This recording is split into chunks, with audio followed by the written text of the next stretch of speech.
The ghostwriter behind Prince Harry's controversial and popular memoir Spare pushed the Duke of Sussex to speak about certain things in his book, according to Moehringer Hyde. Speaking with Richard Osman on their podcast The Rest is Entertainment, the writer touched on the process and impact of ghostwriters, using J.R. Moehringer as an example. She said, "He was chosen because his, Andrea, Agassi book is amazing and you wouldn't think. I mean Agassi was this great tennis player, he was showman, but the biography, the autobiography is absolutely brilliant." The greatest ghostwriters and clearly what happened with Moehringer, who gave some interviews after having done Spare, said he really pushed Prince Harry to say more and more about certain things. Moehringer added that when it comes to some books, the really sensational stuff or the very raw stuff comes right at the end. She added, "Right at the end when you've built up a long time of talking to someone maybe in their house over many hours over some months, they come back and there's a sort of dump of all the really intense personal stuff that is going to be the bit that's in all the headlines, and is filleted out of the serializations." After it was released, Spare became one of the fastest-selling books, shifting millions of copies within its first week.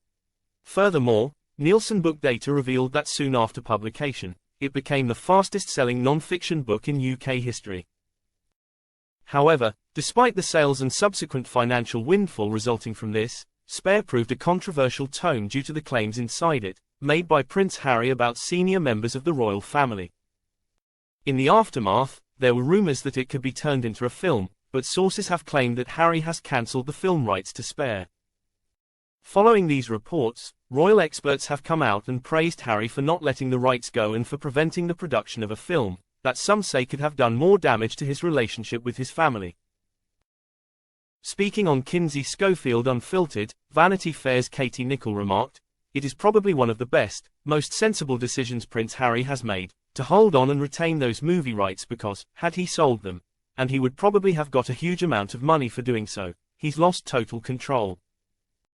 If anybody was able to make a film version of that, it doesn't really even bear thinking about, to be honest. I think it goes far beyond how Meghan might be portrayed, how Diana might be portrayed." Katie added, "Imagine the huge potential for even more damage to be done between his relationship between him and his stepmother Camilla, between him and his father, between him and his brother. You only need to look at something like The Crown to see how much something that close to the bone can upset the royal family.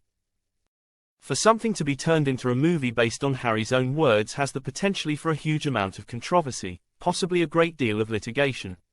In a lengthy article with The New Yorker, JR dived into details about working with Harry over a 2-year process. He shared, "When we weren't Zooming or phoning, we were texting around the clock. In due time, no subject was off the table. I felt honored by his candor, and I could tell that he felt astonished by it. And energized. While I always emphasized storytelling and scenes, Harry couldn't escape the wish that Spare might be a rebuttal to every lie ever published about him. As Borges dreamed of endless libraries, Harry dreams of endless retractions, which meant no end of revelations.